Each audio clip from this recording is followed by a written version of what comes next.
નમસ્તે વિદ્યાર્થી મિત્રો, આજે આપણે આગળ એક સ્ટેજ પર થતા કોણ ઉપર વિવર્તન માટે કોણ અધિકતમ કોને કહેવાય એ સમજીશું અને કોણ અધિકતમ જે મળે પ્રથમ ક્રમનું દ્વિતીય ક્રમનું એની શરતો મેળવીશું. બરાબર, કાલે આપણે જે ભણી ગયા એ થોડું યાદ કરીએ અને અહીંયા આગળ વધીએ.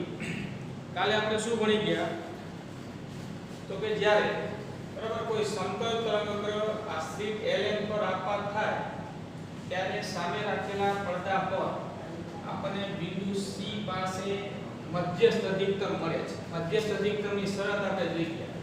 બિંદુ C પાસે મધ્યસ્થ અધિકતમ મળે છે એટલે કયા અર્થમાં મળે છે તો કે સ્લિટ ln ના આપણે બે ભાગ લઈએ. lm આ m છે સ્લિટનું મધ્ય બિંદુ છે અને mn તો lm અને mn આ બે ભાગમાંથી નીકળતા તરંગોની એવી જોડ મળે કે જે એના બાદમાં મૂકેલા કોઈ બહિર્ગોળ લેન્સ વડે સામે રાખેલા પડદા પર ના કોઈ બિંદુ C પાસે એકબીજા પર સંપાત થઈ અને સહાયક વ્યતિકરણ રચે છે. કેમ તો કે એના માટે પથ તફાવત શૂન્ય થશે અને બિંદુ C આ ln સ્લિટના લંબ દ્વિભાજક MC સાથે બિંદુ M પાસે રચેલો ખૂણો θ બરાબર 0 થશે. બરાબર, કાલની વાત છે, રિપીટ કરું.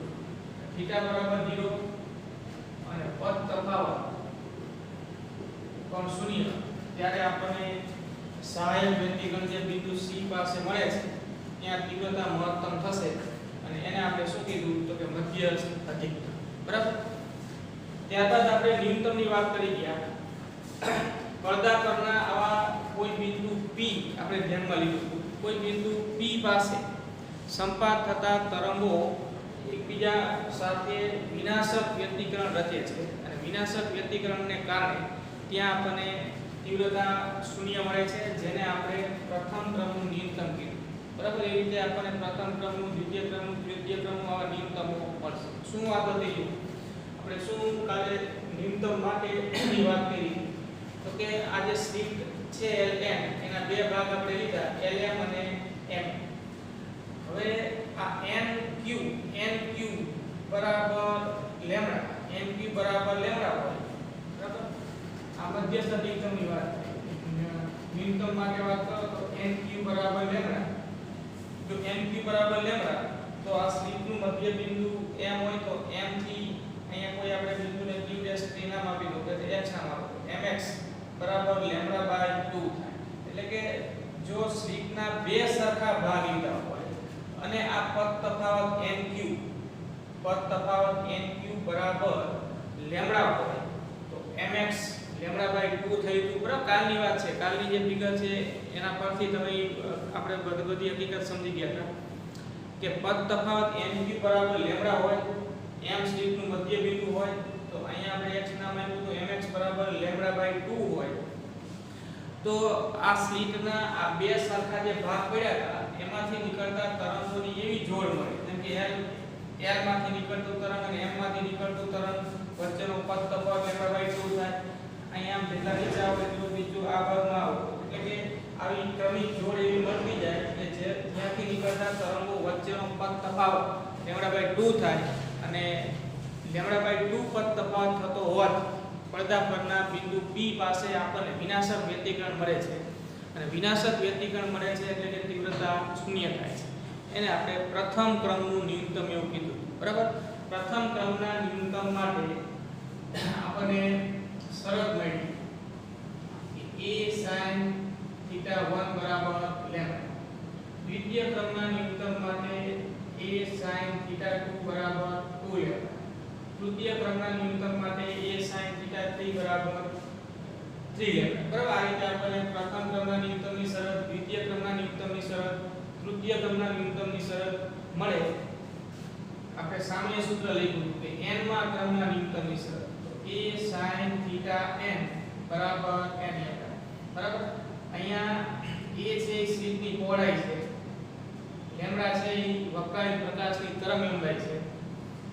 તો આને આપણે n માં ક્રમના ન્યૂનતમની શરત કહીશું. બરાબર, અહીંયા θ1 θ2 θn આ બધા ખૂણાઓ શું છે તો કે જે બિંદુ પાસે જે તે ક્રમનું ન્યૂનતમ રચાય છે એ બિંદુને આપણે આ બિંદુ M સાથે જોડી M કે જે આ સ્લિટ LN નું મધ્ય બિંદુ છે તો એને M સાથે જોડતા એને MC રેખા સાથે બનાવેલો ખૂણો છે બરાબર MC રેખા શું છે તો કે આ સ્લિટ LN નું લંબ દ્વિભાજક છે બરાબર તો આ રીતે આપણને n માં ક્રમના ન્યૂનતમની શરત મળી હતી n માં ક્રમના ન્યૂનતમની દિશા માટે દિશા એટલે કે જે બિંદુ પાસે પડદા પર જે તે ક્રમનું ન્યૂનતમ રચાણું છે ધારો કે n માં ક્રમનું ન્યૂનતમ તો n માં ક્રમના ન્યૂનતમ જે બિંદુ પાસે મળે છે એ બિંદુને m સાથે જોડતા એને MC રેખા સાથે જે ખૂણો બનાવ્યો θn એ θn નું સૂત્ર કે θn નું માપ એને આપણે ન્યૂનતમની દિશા એવું કહી શકીએ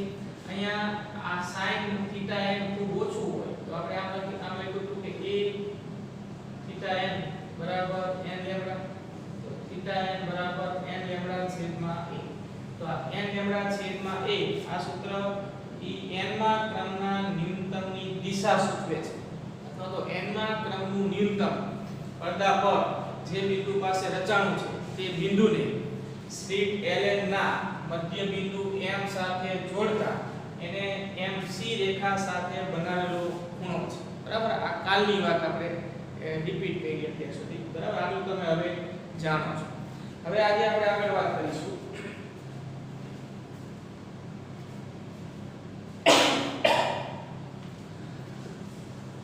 આપણે મધ્યસ્થ અધિકતમ ની વાત પૂરી કરી ન્યૂનતમની વાત પૂરી થઈ અને હવે આપણે આજે વાત કરીશું પડદા પર મળતા ગૌણ અધિકતમ બરાબર જેમ કે C બિંદુ પાસે આપણને મધ્યસ્થ અધિકતમ રચાય છે મધ્યસ્થ અધિકતમ પછી પડદા પર P જેવા કોઈ બિંદુ પાસે આપણને પ્રથમ ક્રમનું ન્યૂનતમ મળે છે તો એ પ્રથમ ક્રમના ન્યૂનતમ પછી પડદા પર બિંદુ એવું મળશે કે જ્યાં આપણને પ્રથમ ક્રમનું અધિકતમ મળશે ઈ પ્રથમ ક્રમનું અધિકતમ દ્વિતીય ક્રમનું અધિકતમ તૃતીય ક્રમનું અધિકતમ જે મળે એને આપણે ગૌણ અધિકતમો કહીશું એટલે ગૌણ અધિકતમો એટલે શું એ સમજવા માટે તેમજ એની શરત મેળવવા માટે આપણે જે આકૃતિ કાલે દોરી હતી એમાં થોડો ફેરફાર કરી અને અહીંયા આકૃતિ દોરી છે શું ફેરફાર કર્યો છે તો કે કાલે આપણે આ સ્લિટ LN ના બે ભાગ પાડ્યા હતા આજે આપણે આ સ્લિટ LN ના ત્રણ સરખા ભાગ પાડ્યા છે કે આ L થી x x થી x ડેશ અને x ડેશ થી n એટલે LX x x ડેશ અને x ડેશ n આ સ્લિટના ત્રણ સરખા ભાગ પાડ્યા આ કોઈ એકરંગી પ્રકાશ ઉદ્ગમમાંથી ઉદ્ભવતો પ્રકાશ કે જે પ્રકાશ ઉદ્ગમ આ બાયકોલ લેન્સના મુખ્ય કેન્દ્ર પર છે એટલે અહીંથી નીકળતા પ્રકાશના કિરણો આ લેન્સ વડે વક્રીભવન પામી એકબીજાને સમાંતર થશે અને એ સમાંતર કિરણોના આ સમતલ તરંગઅગ્રો છે અને એ તરંગઅગ્ર આ સ્લિટ LN પર આપાત થશે હવે સ્લિટ LN પર જે આ તરંગઅગ્ર આપાત થાય છે એ તરંગઅગ્ર પરના દરેકે દરેક બિંદુ હાઇગેન્સના સિદ્ધાંત અનુસાર ગૌણ ઉદ્ગમો તરીકે વર્તે અને પોતાનામાંથી ગોળાકાર ગૌણ તરંગોનું ઉત્સર્જન કરે અને આ તરંગો એકબીજા પર સંપાત થઈ અને પડદા પર જે તે બિંદુ હોય સહાયક અને વિનાશક વ્યતિકરણ રચાય બિંદુ C પાસે સહાયક વ્યતિકરણ રચાયું અહીંયા મધ્યસ્થ અધિકતમ મળ્યું બિંદુ P પાસે વિનાશક વ્યતિકરણ રચાયું તે પ્રથમ ક્રમનું ન્યૂનતમ થયું હવે એના પછીનું કોઈ બિંદુ એવું આવે કે જ્યાં આપણને પરિણામી રીતે કંઈક સહાયક વ્યતિકરણ મળશે તરંગોના સંપાતીકરણને લીધે તેથી ત્યાં કંઈક આપણને તીવ્રતા મળશે જે તીવ્રતાનું મૂલ્ય મધ્યસ્થ અધિકતમની તીવ્રતા કરતાં ઓછું હશે પણ તીવ્રતા કંઈક મળશે એવું બિંદુ ધારો કે આ P ડેશ છે જેને આપણે ગૌણ અધિકતમ પ્રથમ ક્રમનું અધિકતમ કહીશું હવે કઈ રીતે મળે તો એના માટે આપણે પ્રથમ ક્રમનું ગૌણ અધિકતમ સમજવા માટે આપણે આ સ્લિટ LN ના આવા ત્રણ ભાગ કર્યા છે ત્રણ સરખા ભાગ સ્લિટની પહોળાઈ LN બરાબર a છે બરાબર સ્લિટની પહોળાઈ LN બરાબર a છે એટલે a/3 અને a/3 આવા ત્રણ ભાગ પાડ્યા બરાબર હવે અહીંયાથી નીકળતા આ પ્રકાશના કિરણો એક એવા ચોક્કસ કોણે નીકળશે કે જે આ લેન્સ દ્વારા વક્રીભવન પામી અને પડદા પરના કોઈ બિંદુ P' પર સંપાત થશે અને P' પર સંપાત થતા આ તરંગો વચ્ચે સહાયક વ્યતિકરણ અને વિનાશક વ્યતિકરણ જે રચાય એ સમજવા માટે આપણે અહીંયા Ln સ્લિટના 3 ભાગ પાડ્યા છે અને 3 ભાગ એવા પાડ્યા છે કે જેથી જો અહીંયા રાખો કે જેથી આ nq બરાબર 3 ભાગ એવા છે કે જેથી આ nq જો આપણે અહીંયા આ એક આખું તરંગ થયું આ લેમ્બડા એક શૃંગ અને એક ગઢ અને બીજું આ અડધું એટલે આ nq બરાબર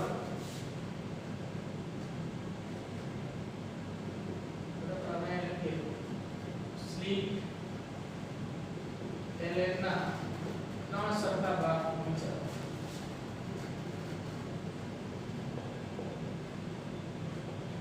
બરાબર હવે 3 સરખા ભાગ કેવી રીતે વિચાર્યા છે કે જેથી nq બરાબર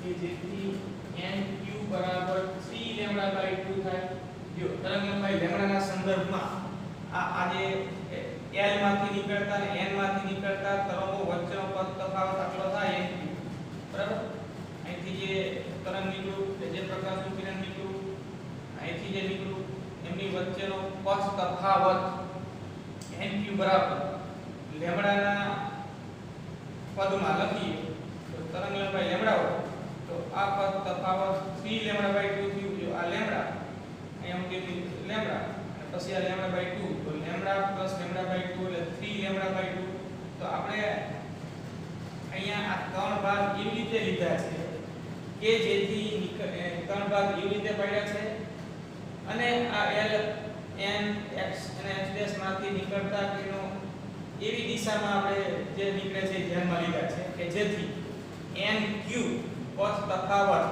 3 લેમ્બડા બાય 2 થાય nq 3 લેમ્બડા બાય 2 થાય એટલે કે L માંથી અને n માંથી નીકળતા તરંગો વચ્ચેનો પથ તફાવત તો L માંથી અને x' માંથી નીકળતા તરંગો વચ્ચેનો પથ તફાવત લેમ્બડા થાય બરાબર આ લેમ્બડા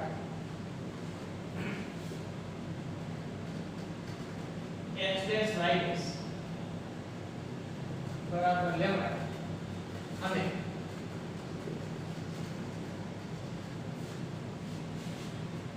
આ xy માં અડધું તરંગ આવશે લેમ્બડા બાય 2 જો ફરીથી વાત કરું આ સ્લિટ Ln છે સ્લિટ Ln ના આપણે 3 સરખા ભાગ વિચાર્યા Lx x x' અને x' n L x x' અને n માંથી જે કિરણો નીકળે છે બરાબર ઈ કિરણો આ લેન્સ વડે વક્રીભવન પામી અને પડદા પરના કોઈ બિંદુ P પાસે સંપાતીકરણ અનુભવે છે આ કિરણો જે નીકળે છે એના માટે હવે આપણે આ L માંથી આમ સામે આ n માંથી નીકળતા કિરણ પર લંબ દોરી દીધો તો આ કિરણો એવી દિશામાં નીકળે છે કે જેથી nq બરાબર 3 લેમ્બડા બાય 2 છે x' y' બરાબર લેમ્બડા છે અને xy બરાબર લેમ્બડા બાય 2 છે આ તરંગ લંબાઈના સંદર્ભમાં બરાબર L અને n માંથી નીકળતા તરંગો વચ્ચેનો પદ તફાવત જો 3 લેમ્બડા બાય 2 હોય તો L અને x' માંથી નીકળતા તરંગો વચ્ચેનો પદ તફાવત લેમ્બડા થશે અને L અને x માંથી નીકળતા તરંગો વચ્ચેનો પદ તફાવત થશે લેમ્બડા બાય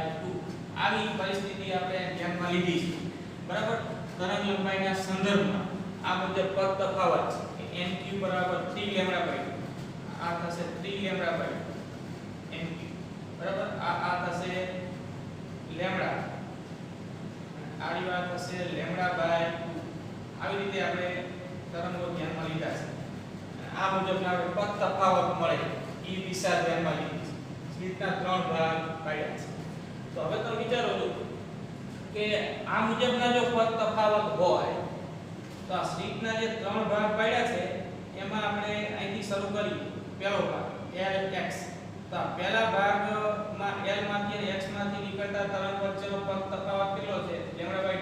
તો પદ તફાવત λ/2 હોય એટલે ઈ તરંગોનું સંપાતીકરણ થાય એટલે કેવું વ્યતિકરણ રચાય તો કે વિનાશક. અને વિનાશક વ્યતિકરણ રચાય એટલે તીવ્રતા શૂન્ય મળે, બરાબર. એનો અર્થ કે L અને x માંથી નીકળતા તરંગો વચ્ચેનો પદ તફાવત λ/2 હોવાથી એમના સંપાતીકરણને કારણે વિનાશક વ્યતિકરણ રચાશે અને પડદા પર કોઈ તીવ્રતા મળશે નહીં. તો હવે તમે આ L થી આમ નીચે આવો અને કોઈ બિંદુ લો. L થી આમ જેટલા અંતરે આમ નીચે જે બિંદુ લીધું છે x થી એટલા જ અંતરે નીચે એક બિંદુ ધ્યાનમાં લો. ટૂંકમાં L અને x વચ્ચેનું અંતર a/3 થયું તો બીજા બે બિંદુઓ આ આપાત સમતલ તરંગ પર Lx અને xx' વચ્ચે એવા લીધા કે એમની વચ્ચેનું અંતર પણ a/3 હોય. L અને x વચ્ચેનું અંતર કેટલું a/3. એમની ત્યાંથી નીકળતા તરંગો વચ્ચેનો કળા તફાવત કેટલો λ/2. તો કયું વ્યતિકરણ રચાશે તો કે વિનાશક. હવે Lx વચ્ચેનું એક આ બિંદુ અને xx' વચ્ચેનું એક આ બિંદુ ધ્યાનમાં લો અને ઈ બે બિંદુઓ વચ્ચેનું અંતર પણ a/3 હોય. તો અહીંયાથી નીકળતા તરંગો વચ્ચેનો પદ તફાવત કેટલો થશે λ/2. એ કેવું વ્યતિકરણ રચશે તો કે વિનાશક. એનો અર્થ કે Lx અને xx' આ જે બે ભાગ છે એમાંથી તરંગોની એવી જોડ મળશે કે જેની વચ્ચેનો પદ તફાવત λ/2 થશે, જે પડદા પર વિનાશક વ્યતિકરણ રચશે અને કોઈ તીવ્રતા મળશે નહીં, બરાબર. એવી જ રીતે જેમ Lx અને xx' વચ્ચે આવી બિંદુઓની જોડ એવી મળે કે જેમની વચ્ચેનો પદ તફાવત λ/2 થાય અને એમના સંપાતીકરણને કારણે વિનાશક વ્યતિકરણ રચાય, કોઈ તીવ્રતા મળે નહીં. એવી જ રીતે આ પહેલો બીજો ભાગ જે વિચાર્યો તો આપણે Lx અને xx' એવી જ રીતે હવે આ બીજો ત્રીજો ભાગ વિચારો xx' અને x'n, બરાબર. આ xx' અને x'n વિચારો. તો હવે x માંથી નીકળતું તરંગ અને x' માંથી નીકળતા તરંગો વચ્ચેનો પદ તફાવત કેટલો થાય વિચારો છો. આ જે અંતર છે x' y' ઈ λ છે અને x y λ/2 છે. તો અહીંથી નીકળતું તરંગ અને અહીંથી નીકળતા તરંગ વચ્ચેનો તફાવત કેટલો થાય તો λ/2 થાય. આ λ અને λ/2 તો તફાવત λ - λ/2 એટલે x અને x' માંથી નીકળતા તરંગો વચ્ચેનો પદ તફાવત પણ કેટલો λ/2. તો એમના સંપાતીકરણને કારણે પણ વિનાશક વ્યતિકરણ રચાશે, પડદા પર તીવ્રતા જોવા મળશે નહીં. એવી જ રીતે xx' અને x'n વચ્ચે બિંદુઓની જોડ એવી મળશે કે જેમની વચ્ચેનું અંતર a/3 જેટલું જ થાય, જેટલું અંતર x અને x' વચ્ચે હતું. તો અહીંયાથી નીકળતા તરંગો વચ્ચેનો પદ તફાવત λ/2 થાય અને ઈ વિનાશક વ્યતિકરણ રચે એટલે પડદા પર આપણને કોઈ તીવ્રતા જોવા મળશે નહીં. તો હજી સુધી તો આપણને પડદા પર અહીંયા તીવ્રતા મળી જ નથી, બરાબર. અધિકતમનો અર્થ એવો થાય કે જ્યાં તીવ્રતા મળે. તો હવે જો આ પહેલા બીજા ભાગમાંથી નીકળતા તરંગોનો પદ તફાવત λ/2 થયો. બીજા ત્રીજા ભાગમાંથી a/3 જેટલા અંતરેથી નીકળતા તરંગો વચ્ચેનો પદ તફાવત λ/2 થયો, જે વિનાશક વ્યતિકરણ રચે છે અને કોઈ તીવ્રતા મળતી નથી. શક્ય બધી જોડ વિચારો છો. પહેલો બીજો ભાગ, બીજો ત્રીજો ભાગ લીધો, કોઈ તીવ્રતા મળી નહીં. હવે આપણે પહેલો અને ત્રીજો ભાગ લો. પહેલો ત્રીજો ભાગ એટલે આ Lx અને x'n. તો જો L માંથી નીકળતું તરંગ અને x' માંથી નીકળતા તરંગનો વચ્ચેનો પદ તફાવત વિચારો. આ L માંથી નીકળતું તરંગ અને x' માંથી નીકળતું તરંગ વચ્ચેનો પદ તફાવત કેટલો તો કે λ.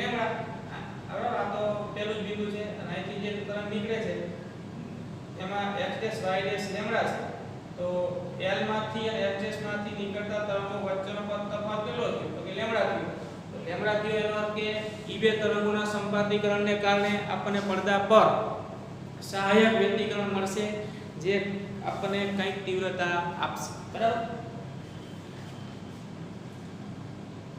L માંથી અને x' માંથી નીકળતા તરંગો વચ્ચેનો પદ તફાવત λ થાય, સહાયક વ્યતિકરણ મળે, કંઈક તીવ્રતા મળે પડદા પર. તો એવી જ રીતે જો L અને x' વચ્ચેનું અંતર જેટલું હોય એટલા જ અંતરે એટલે a/3 + a/3 એટલે 2a/3 જેટલું અંતર થયું. આ a/3 અંતર, આ a/3 અંતર, આ a/3 અંતર. તો a/3 + a/3 2a/3. તો l અને x ડેશ વચ્ચેનું અંતર 2a/3 છે અને એટલા અંતરેથી નીકળતા આ તરંગો વચ્ચેનો પથ તફાવત લેમ્ડા થાય છે, જે પડદા પર આપણને સહાયક વ્યતિકરણ આપે છે, કંઈક તીવ્રતા આપે છે. તો હવે આપણે કહી શકીએ કે Lx વિભાગ અને xn વિભાગમાં બિંદુઓની જોડ એટલે કે પહેલા અને ત્રીજા વિભાગમાં આ બિંદુઓની જોડ એવી મળે કે જેમની વચ્ચેનું અંતર 2a/3 હોય. જેટલું અંતર L અને x વચ્ચે છે ત્યાંથી નીકળતા તરંગો વચ્ચેનો પથ તફાવત કેટલો હોય? લેમ્ડા હોય, જે પડદા પર આપણને કેવું વ્યક્તિકરણ આપશે? તો કે સહાયક. અને સહાયક વ્યક્તિકરણ મળે ત્યાં આપણને કંઈક તીવ્રતા મળશે. બરાબર, સમજાણું આટલું? હજી એકવાર રિપીટ કરું છું, ફરીથી એકવાર ધ્યાન આપી. જે સમતલ તરંગ આ સ્લિટ ln પર આપાત્યું છે એ સ્લિટના આપણે ત્રણ સરખા ભાગ કર્યા છે. ln બરાબર a છે તો ત્રણ સરખા ભાગ એટલે lx બરાબર a/3, x a/3, x n a/3. બરાબર. હવે આ l, x, x અને n માંથી નીકળતા પ્રકાશના તરંગો એવા છે કે જેથી l માંથી અહીંયા લંબ દોરી દો તો l અને n માંથી નીકળતા તરંગો વચ્ચેનો પથ તફાવત 3λ/2, l અને x માંથી નીકળતા તરંગો વચ્ચેનો પથ તફાવત લેમ્ડા, l અને x માંથી નીકળતા તરંગો વચ્ચેનો પથ તફાવત λ/2 થાય છે. એવા આ તરંગો એ દિશામાં આપણે લીધા છે. બરાબર. તો હવે આ સ્લિટના જે ત્રણ સરખા ભાગ કર્યા છે એ ત્રણ સરખા ભાગમાં આપણે પહેલા બે ભાગ ધ્યાનમાં લીધા, Lx અને xx. L માંથી નીકળતું તરંગ અને x માંથી નીકળતા તરંગ વચ્ચે પથ તફાવત કેટલો? λ/2. કેવું વ્યતિકરણ? તો કે વિનાશક તીવ્રતા મળશે નહીં. એવી રીતે Lx વિભાગ અને xx' વિભાગમાં એકબીજાથી a/3 જેટલા અંતરે આવેલા બિંદુઓની જોડ એવી મળશે કે જ્યાંથી નીકળતા તરંગો વચ્ચેનો પથ તફાવત λ/2 થશે, જે વિનાશક વ્યતિકરણ રચશે, તીવ્રતા મળશે નહીં. બરાબર. હવે આપણે ત્રીજો ભાગ ધ્યાનમાં લઈએ તો બીજો ભાગ xx' અને x'n. તો x માંથી નીકળતું તરંગ અને x' માંથી નીકળતા તરંગ વચ્ચે પથ તફાવત કેટલો? તો કે λ/2 થાય. જો આ લેમ્ડા છે, આ લેમ્ડા છે અને આ λ/2 છે. તો અહીંથી જે તરંગ નીકળે અને અહીંથી જે તરંગ નીકળે એમની વચ્ચેનો પથ તફાવત λ - λ/2 એટલે λ/2 થાય. એનો અર્થ કે એ કેવું વ્યતિકરણ રચશે? તો કે વિનાશક, તીવ્રતા મળશે નહીં. તો બીજો ભાગ અને ત્રીજો ભાગ જે છે એમાં આપણે પહેલા બિંદુઓ લીધા x અને x', જેમની વચ્ચેનું અંતર a/3, જેમ ત્યાંથી નીકળતા તરંગો વચ્ચેનો પથ તફાવત λ/2, વિનાશક વ્યતિકરણ, તીવ્રતા નહીં મળે. એવી રીતે x, x' અને x'n ની વચ્ચે બિંદુઓની જોડ એવી મળશે કે જેમની વચ્ચેનું અંતર a/3 થતું હોય અને અહીંયાથી નીકળતા તરંગ વચ્ચેનો પથ તફાવત λ/2 થતો હોય, જે વિનાશક વ્યતિકરણ રચે અને તીવ્રતા આપે નહીં. બરાબર. તો ટૂંકમાં પહેલા બીજા ભાગ અને બીજા ત્રીજા ભાગમાંથી મળતા તરંગો પડદા પર કોઈ તીવ્રતા આપશે નહીં. પછી આપણે પહેલો અને ત્રીજો ભાગ ધ્યાનમાં લીધો. પહેલો ભાગ એટલે Lx અને ત્રીજો ભાગ એટલે x'n. તો L માંથી નીકળતું તરંગ અને x' માંથી નીકળતું તરંગ, L અને x' વચ્ચેનું અંતર કેટલું થયું? તો કે 2a/3 થયું. અહીંથી નીકળતું તરંગ અને x' માંથી નીકળતા તરંગ વચ્ચે પથ તફાવત કેટલો? તો કે લેમ્ડા. આ તો પેલું બિંદુ છે. આ લેમ્ડા જેટલો પથ તફાવત થાય. અને પથ તફાવત લેમ્ડા થાય એટલે એમના સંપાતીકરણને કારણે સહાયક વ્યતિકરણ રચાય, જે પડદા પર આપણને કંઈક તીવ્રતા આપશે. બરાબર. તો પહેલા ભાગ અને ત્રીજા ભાગમાં બિંદુઓની એવી જોડ આમ મળશે કે જેમની વચ્ચેનું અંતર 2a/3 હોય અને અહીંયાથી નીકળતા તરંગો વચ્ચેનો પથ તફાવત લેમ્ડા હોય, જે સહાયક વ્યતિકરણ રચશે સંપાતીકરણ દરમિયાન અને પડદા પર આપણને કંઈક તીવ્રતા આપશે. ઈ પડદા પર જે કંઈક તીવ્રતા અહીંયા મળે છે P' બિંદુ પાસે, બરાબર, જ્યાં તીવ્રતા શૂન્ય નથી. ન્યૂનતમ જે મળ્યું તો અહીંયા તીવ્રતા શૂન્ય નથી, અહીંયા તીવ્રતા શૂન્ય નથી. અહીં તીવ્રતા મળે છે પણ એ તીવ્રતાનું મૂલ્ય મધ્યસ્થ અધિકતમની તીવ્રતા કરતાં ઓછું હોય છે. તો આવા p' જેવા બિંદુઓને p' જેવા આ બિંદુને આપણે શું કહેશું? પ્રથમ ક્રમનું ગૌણ અધિકતમ. બરાબર? જય માહિતી આવી ગઈ. ત્રણ સરખા ભાગ પાડ્યા છે આપણે. એમ કહેવાય કે પહેલા બીજા ભાગમાંથી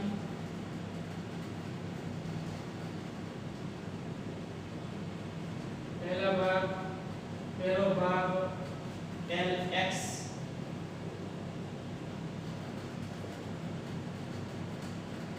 બીજો ભાગ xx આ નીકળતા તરંગો વચ્ચેનો પથ તફાવત એકબીજાની a/3 જેટલા અંતરે નીકળે છે. λ/2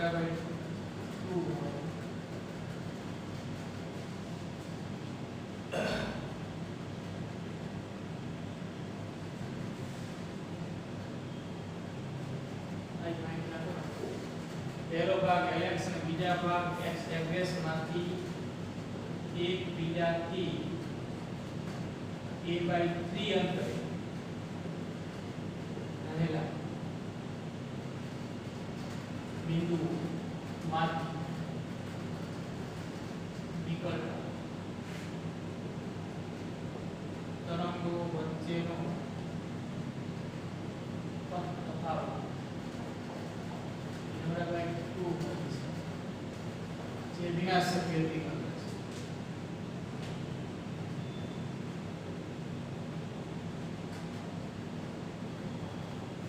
तीव्रता शून्य तीव्रता મળે બરાબર. એવી જ રીતે જેમ પહેલો બીજો ભાગ એવી રીતે બીજો ત્રીજો ભાગ માટે એ વાત થઈ. બીજો ભાગ એટલે xx અને ત્રીજો ભાગ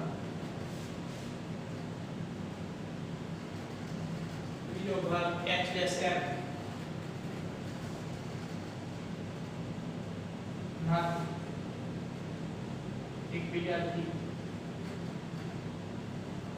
a/3 અંતરે રહેલા બિંદુઓમાંથી નીકળતા તરંગો આવી રીતે વચ્ચેનો પથ તફાવત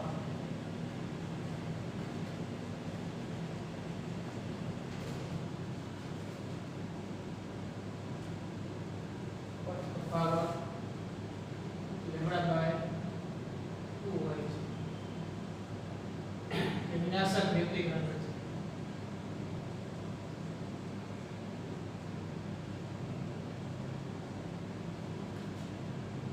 तीव्रता शून्य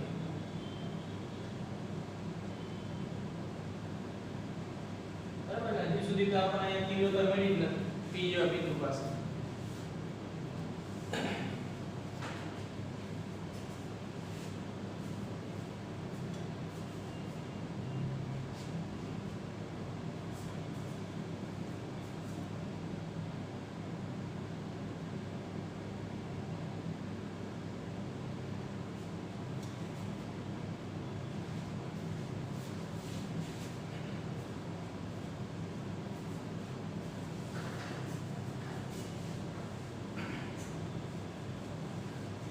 તો હવે પહેલો બીજો ભાગ લીધો, બીજો ત્રીજો ભાગ લીધો. હવે કયો લેશું? તો કે પહેલો ત્રીજો ભાગ.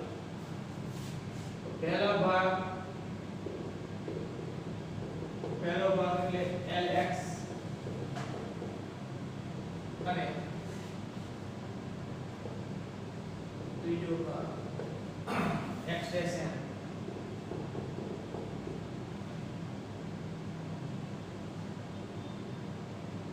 x'm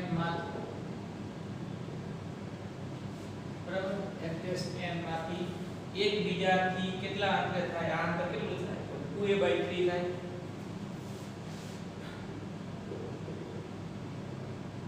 એકબીજાથી 2a/3 અંતરે રહેલા બિંદુમાં નીકળતા તરંગો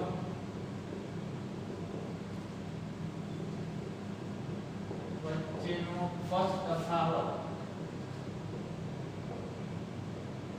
લેમ્ડા બરાબર.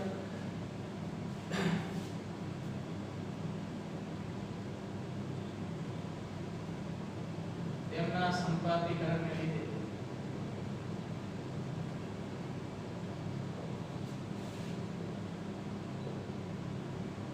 પડદા પર બિંદુ P'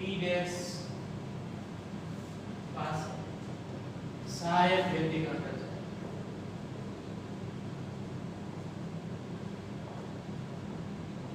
બરાબર.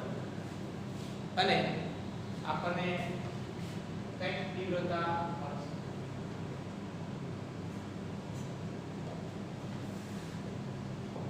બિંદુ P' પાસે તીવ્રતા મળશે. તો આ P' બિંદુને આપણે શું કહેશું? પ્રથમ ક્રમનું ગૌણ અધિક.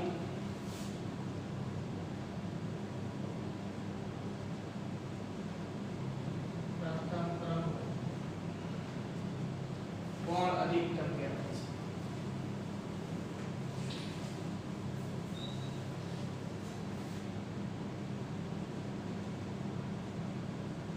બરાબર.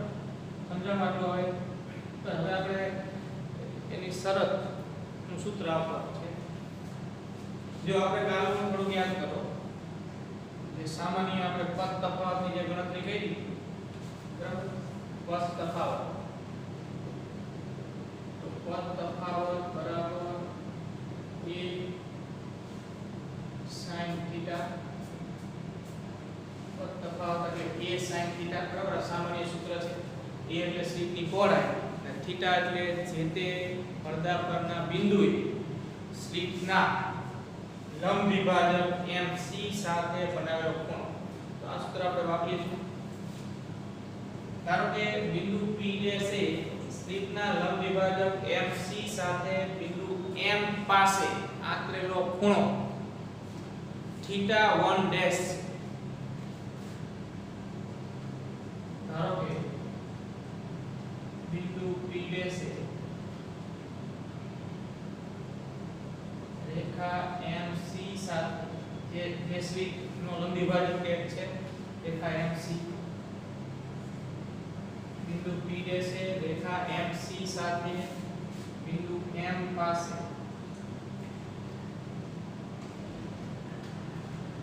આ કરેલ ખૂણો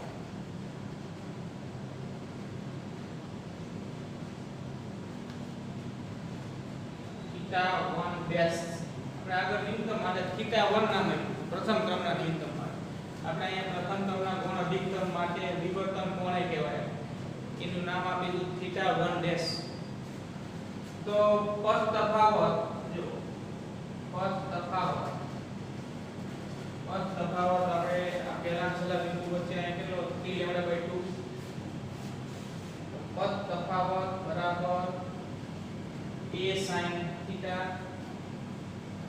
θ1 ની જગ્યાએ θ1'. પદ તફાવત કેટલું હતું? કે 3λ/2. આપણે આ લખી શકીએ a sin θ1' બરાબર 3λ/2.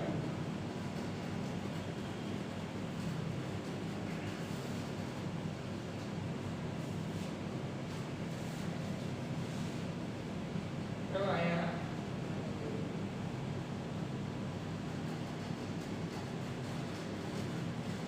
a sin θ1' બરાબર 3λ/2. તો આ કહેવાય પ્રથમ ક્રમના કોણ અધિકતમની શરત. પ્રથમ ક્રમના અધિકતમ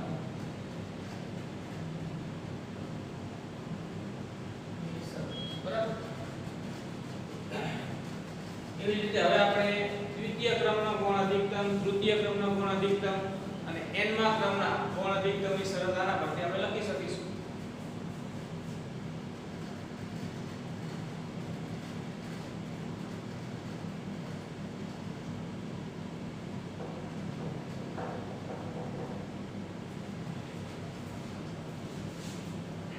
જો હવે આપણે દ્વિતીય ક્રમના ગૌણ અધિકતમની શરત લખી હોય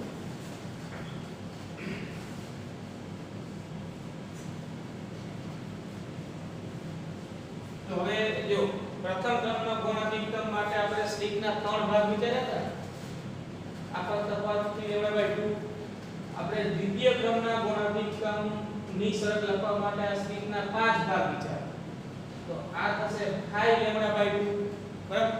તો અહીંયા દ્વિતીય ક્રમના ગૌણ અધિકતમ માટે આપણે આવું લખી શકીએ. દ્વિતીય ક્રમના ગૌણ અધિકતમ માટે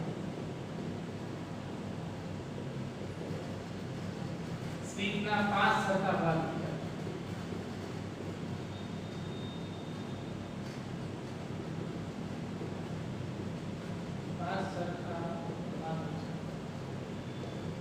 તો શરત આમ થશે પદ તફાવત 5 સરખા ભાગ વિચારો. પદ તફાવત nq બરાબર 5 લેવડા બરાબર થાય.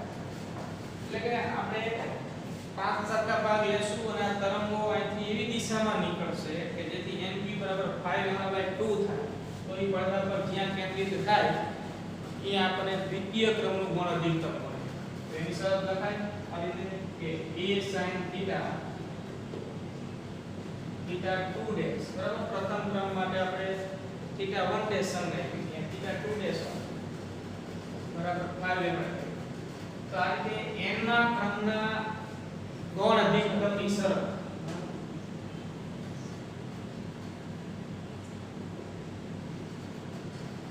n ના ક્રમના ગૌણ અધિકતમ ની શરત a sin θ n ડેશ બરાબર n plus 1 half lambda 2n plus 1 lambda by 2 બરાબર. આ n માં ક્રમના અધિકતમની શરત થઈ. હવે તમે જુઓ આ સૂત્રમાં પહેલા ક્રમના અધિકતમ માટે n બરાબર 1 મૂકો તો આ 3 લેમ્બડા by 2 થાય બરાબર. જ્યાં n 1 2 3 4 એની ક્રમશઃ કિંમત મૂકતા જાવ એટલે આપણને ક્રમશઃ બરાબર ગૌણ અધિકતમની શરતો મળે. 3 લેમ્બડા બાય 2 મળે. n બરાબર 1 મૂકો એટલે n બરાબર 2 મૂકો એટલે 5 લેમ્બડા બાય 2 થાય. 3 મૂકો એટલે 7 લેમ્બડા બાય 2 થાય. 4 મૂકો એટલે 9 લેમ્બડા બાય 2 થાય. તો આ રીતે 3 lambda by 2 5 lambda by 2 7 lambda by 2 9 lambda by 2 a sin θ બરાબર આવા આપણને પદ તફાવત લેમ્બડાના સ્વરૂપમાં મળે. અને એટલા પદ તફાવત તે નીકળતા l અને n માંથી નીકળતા તરંગો લેન્સ વડે વક્રીકોણ પામી પડદા પરના છેદે બિંદુએ સંપાત થતા હોય ત્યાં આપણને કંઈક તીવ્રતા મળશે જેને આપણે ક્રમશઃ મળતા ગૌણ અધિકતમો કહીશું બરાબર. એટલે આ સૂત્રો ખાસ ધ્યાનમાં રાખજો. હવે ગૌણ અધિકતમની દિશા માટે એટલે આપણે θ n ડેશ નું સૂત્ર બનાવશું. ગૌણ અધિકતમની દિશાનો બીજો કઈ નહીં કે જે ખૂણો જે છે θ n ડેશ એનું સૂત્ર. θ n ડેશ એટલે n માં ક્રમનું અધિકતમ જ્યાં રચાણું એને આ MC રેખા સાથે બનાવેલો ખૂણો. તો બરાબર આગળ વાત કરી જે બને sin θ n માં θ n ખૂબ નાનો છે એવું લઈ લો એટલે આપણે આમ એ theta n dash બરાબર 2n plus 1 lambda by 2 તો theta n dash બરાબર 2n plus 1 lambda by 2a આવું થશે બરાબર તો આ theta n dash n માં ક્રમના અધિકતમની દિશા કહેવાય જ્યાં લેમ્બડા એટલે વપરાયેલ પ્રકાશની તરંગલંબાઈ a છે એ સ્લિટની શું છે પહોળાઈ છે બરાબર છે તો આટલી વાત છે આ પ્રશ્નમાં તમારે આટલી વાત કરી અહીં સુધી આ સૂત્રો મેળવવા બરાબર આ c મધ્યસ્થ અધિકતમ છે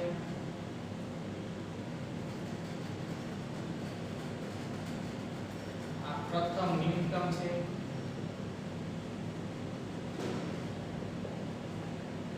આ છે પ્રથમ અધિકતમ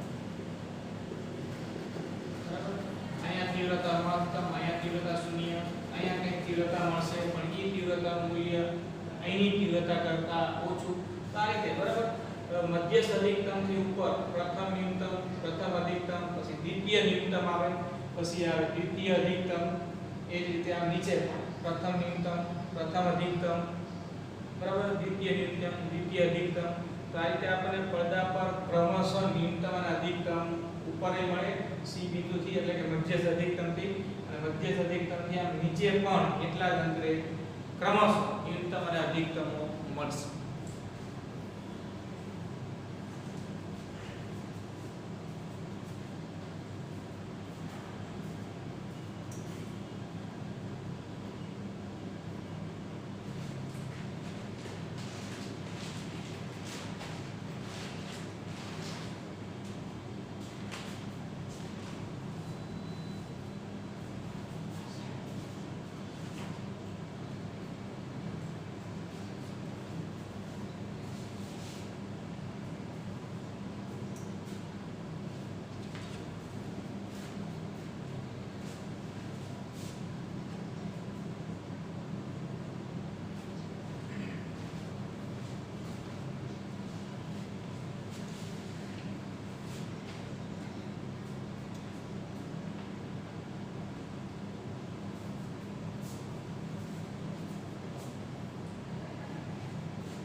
જો સ્વાધ્યાયમાં એક દાખલો જોઈ લઈએ સ્વાધ્યાયમાં 10.7 નો એક્ઝામ્પલ જોઈએ 10.7 રકમ જુઓ કે બે સ્લિટના પ્રયોગમાં બરાબર બે સ્લિટના પ્રયોગમાં એટલે યંગના પ્રયોગની વાત છે બે સ્લિટના પ્રયોગમાં 1 મીટર દૂર મૂકેલા પડદા પર એક સલાકાની કોણીય પહોળાઈ 0.2 અંશ મળે છે તો આપણને સ્લિટ અને પડદા વચ્ચેનું અંતર આપ્યું છે યંગના પ્રયોગમાં એ બે સ્લિટ ધરાવતો પડદો અને જ્યાં આપણને પ્રકાશિત અને અપ્રકાશિત સલાકાઓ મળે છે એમની વચ્ચેનું અંતર સ્લિટ અને પડદા વચ્ચેનું અંતર કેપિટલ ડી સંજ્ઞા આપણે આપતા 1 મીટર સલાકાની કોણીય પહોળાઈ એને આપણે થીટા કહીએ સલાકાની કોણીય પહોળાઈ થીટા થીટા બરાબર 0.2 અંશ વપરાયેલ પ્રકાશની તરંગ લંબાઈ લેમ્બડા છે 600 નેનોમીટર 6000 એંગસ્ટ્રોમ કે 600 બરાબર તો આ રીતે આપણે આ એક પ્રયોગ માટે આ મૂલ્ય આપ્યા છે હવે એમ કીધું છે કે આખા એક પ્રાયોગિક સાધનને પાણીમાં ડૂબાડવામાં આવે છે પહેલા જે આ સ્લિટ અને પડદો જે માધ્યમ મૂક્યો તો એ હવાનું માધ્યમ બરાબર ત્યારે આપણને સલાકાની કોણીય પહોળાઈ 0.2 અંશ મળે છે હવે આખે આખું પ્રાયોગિક સાધન છે ને પાણીમાં ડૂબાડી દો એટલે સ્લિટ પણ પાણીમાં છે અને જ્યાં આપણને સલાકા મળે છે પણ તોય પાણીમાં છે, બરાબર. તો આખા પ્રાયોગિક સાધનને પાણીમાં ડૂબાડો, પ્રકાશ ઉદ્ગમે એનું ઈ છે સ્લિટ જે છે ઈની જ હતી પણ હવે પાણીમાં છે, પ્રકાશ ઉદ્ગમ પણ પાણીમાં છે. એ જે પડદો છે કે જ્યાં સલાકા રચાય છે એ પાણીમાં છે. તો સલાકાની કોણીય પહોળાઈ કેટલી? જો પ્રાયોગિક સાધનને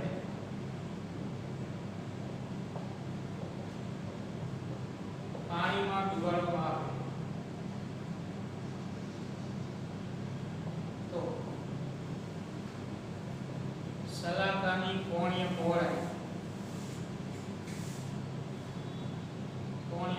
જે અહીંયા આપણે હવાના માધ્યમમાં તો ત્યારે કોણીય પહોળાઈની સંજ્ઞા થીટા આવી છે, થીટા ડેશ કેટલી શોધવાની છે. પાણીનો વક્રી હવાના આપ્યો છે.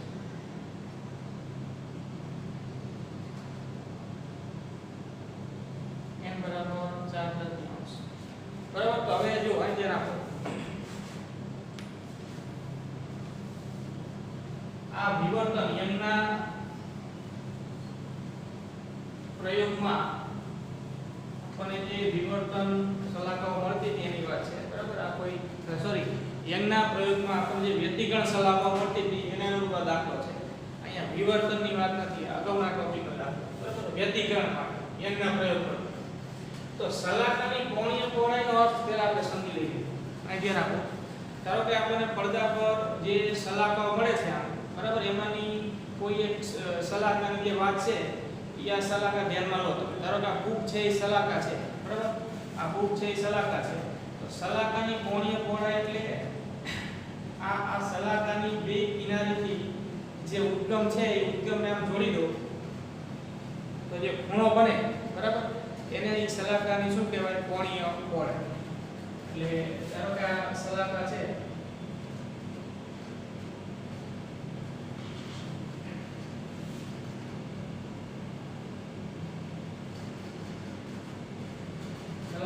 આ ઉદ્ગમ છે.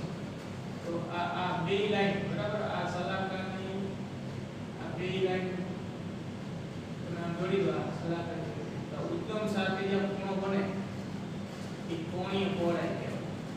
પહોળાઈ, બરાબર. આ ઉપરની નીચેની કિનારી નહીં, સલાકા છે આટલી પહોળાઈની આ સલાકા છે તો એ બંને કિનારીને આમ ઉદ્ગમ સાથે આમ જોડી દો તો જે ખૂણો બને, બરાબર, ઉદ્ગમ એટલે સ્લીપ ઈ કોણીય પહોળાઈ, થીટા કોણીય પહોળાઈ, સલાકા કોણીય પહોળાઈ, બરાબર. તો હવે આપણે સૂત્ર આના પરથી બનાવીએ કે આ અંતર છે એ d છે, બરાબર. આ ઉદ્ગમ સલાકાની રેખીય પહોળાઈને આપણે બીટા કહીએ. સલાકાની આ પહોળાઈ હોય બીટા.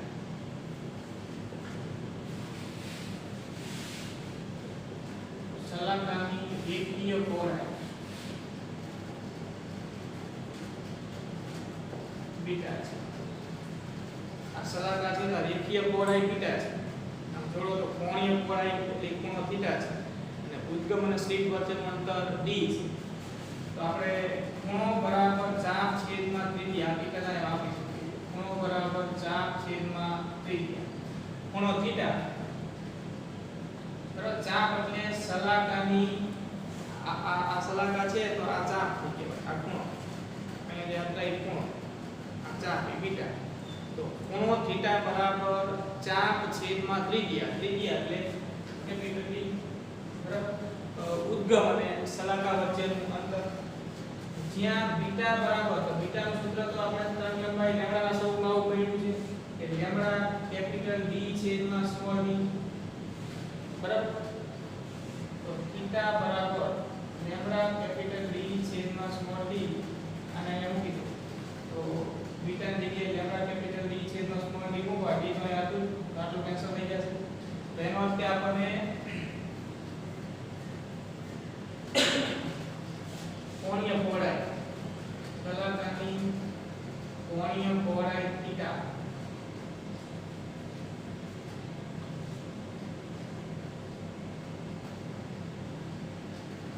થીટા બરાબર લેમ્બડા બાય b મેળવી, બરાબર, જ્યાં b એટલે s1 અને s2 વચ્ચેનું અંતર, બરાબર, એમના પ્રયોગ. હવે આખું સાધન પાણીમાં ડૂબાડી દો તો તરંગ લંબાઈ બદલાઈ જવાની. આમાં સ્મોલ b ને સૂત્ર કરતા હોય તો સ્મોલ b બરાબર લેમ્બડા છેદમાં થીટા, આમ લખાય આ સમીકરણ 1. હવે આખું સાધન પાણીમાં હોય ત્યારે આપણે સમીકરણ 1 આમ લખી શકીએ કે પાણીમાં તરંગ લંબાઈ લેમ્બડા ડેશ અને કોણીય પહોળાઈ, સલાકાની કોણીય પહોળાઈ થીટા ડેશ, તો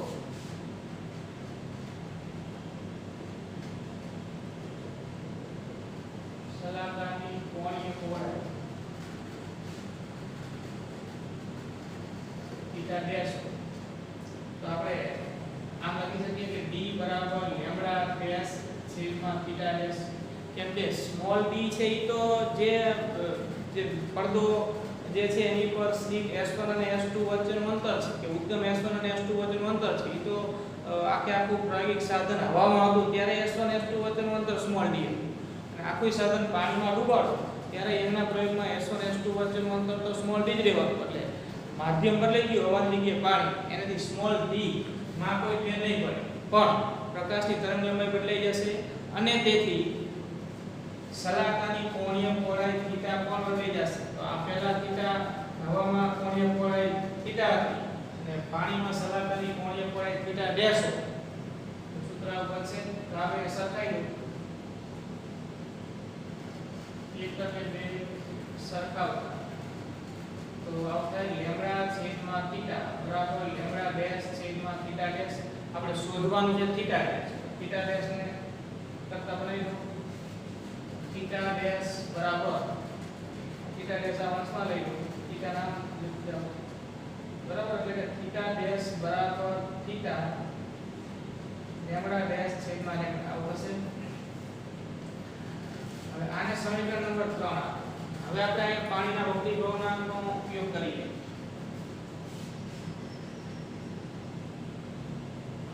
પાણીનો વક્રી ભવનાંક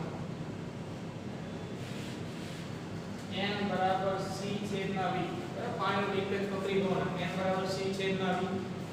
c એટલે હવામાં પ્રકાશનો વેગ, તો c બરાબર f લેમ્બડા લખાય, જ્યાં લેમ્બડા એટલે હવામાં પ્રકાશની તરંગ લંબાઈ અને v ની જગ્યાએ લખાય f લેમ્બડા ડેશ. એમ આવૃત્તિ તો હવા હોય કે પાણી, આવૃત્તિ કોઈ ફેર પડશે નહીં, માટે આપણને મળ્યું કે n બરાબર લેમ્બડા છેદમાં લેમ્બડા ડેશ. તો n બરાબર લેમ્બડા છેદમાં લેમ્બડા ડેશ, તો સમીકરણ 3 માં મૂકી દો. સમીકરણ 3 માં મૂકતા તો આપણને થીટા ડેશ બરાબર થીટા n લેમ્બડા ડેશ છેદમાં લેમ્બડા છે, આ લેમ્બડા છેદમાં લેમ્બડા ડેશ છે, તો અહીંયા 1/n થાય, બરાબર. બસ હવે આપણી પાસે થીટા છે અને આપણી પાસે n પણ છે, તો એની કિંમત મૂકી દો તો જવાબ મળે થીટા ડેશ બરાબર 0.2, અહીંયા 1 છેદમાં n ની જગ્યાએ 4 તૃતીયાંશ, બરાબર, એટલે થીટા ડેશ બરાબર 0.2 3/4, આ જવાબ તમને મળશે 0.15. થીટા ડેશ બરાબર 0.15 અંશ મળશે, બરાબર. તો આ રીતે તમે પાણીમાં સલાકાની કોણીય પહોળાઈ શોધી શકો.